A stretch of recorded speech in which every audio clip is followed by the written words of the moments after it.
ಹಲವು ದಶಕಗಳನ್ನು ಕಂಡ ಮಂಗಳೂರಿನ ಕೇಂದ್ರ ಮಾರುಕಟ್ಟೆ ಕಟ್ಟಡ ಇನ್ನು ನೆನಪು ಮಾತ್ರ. ಕಳೆದ ಹಲವು ಸಮಯಗಳಿಂದ ಹೊಸ ಕಟ್ಟಡ ನಿರ್ಮಾಣಕ್ಕಾಗಿ ಯೋಜನೆ ಸಿದ್ಧವಾಗಿತ್ತು. ಇಂದು ಹಳೆ ಕಟ್ಟಡವನ್ನು ತೆರವುಗೊಳಿಸಲಾಯಿತು. ಅದೆಷ್ಟೋ ವ್ಯಾಪಾರಿಗಳ ಬಾಳು ಬೆಳಗಿದ ಮುಂಜಾನೆಯ ವೇಳೆ ಸಾವಿರಾರು ಜನ ವ್ಯಾಪಾರ ವಹಿವಾಟು ನಡೆಸುತ್ತಿದ್ದ ಸ್ಥಳ ನಗರದ ಕೇಂದ್ರ ಮಾರುಕಟ್ಟೆ.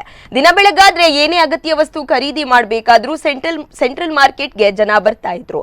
ತರಕಾರಿ, ಹಣ್ಣು ಹಂಪಲು, ಹೂವು, ಬಾಳೆಗೆಲೆ, ಬಾಳೆಗೊನೆ, ಗೋಣಿಚೀಲ, ರಕಂ ವ್ಯಾಪಾರಸ್ಥರು, ತಿಂಡಿ ತಿನಿಸುಗಳು, ಪಾತ್ರೆ, ಪಗಡ, ಹಾಲು, ಮೊಸರು, ಬೆಣ್ಣೆ ಹೀಗೆ ಸೆಂಟ್ರಲ್ ಮಾರುಕಟ್ಟೆ ಅಂದ್ರೆ ಬೇಕಿದ್ದ ಎಲ್ಲವೂ ಸಿಗೋ ಸಂಕೀರ್ಣ. ಇತ್ತೀಚಿನ ದಿನಗಳಲ್ಲಿ ಹೆಚ್ಚಾಗಿರೋ ವಾಹನ ದಟ್ಟಣೆ ಮತ್ತು ಜನದಟ್ಟಣೆ ನಿಯಂತ್ರಣಕ್ಕಾಗಿ ಹಾಗೂ ಶಿಥಿಲಗೊಂಡ ಕಟ್ಟಡದ ಮರು ನಿರ್ಮಾಣಕ್ಕಾಗಿ ಈಗ ಇರುವ ಕಟ್ಟಡವನ್ನು ತೆರವುಗೊಳಿಸಲಾಯಿತು. ಈ ಮೂಲಕ ಅನೇಕ ದಶಕಗಳಿಂದ ಮಂಗಳೂರು ನಗರದ ಪ್ರಸಿದ್ಧ ಲ್ಯಾಂಡ್ ಮಾರ್ಕ್ ಕಟ್ಟಡ ಧರಶಾಹಿಯಾಗಿ ಇತಿಹಾಸದ ಪುಟ ಸೇರಿತು.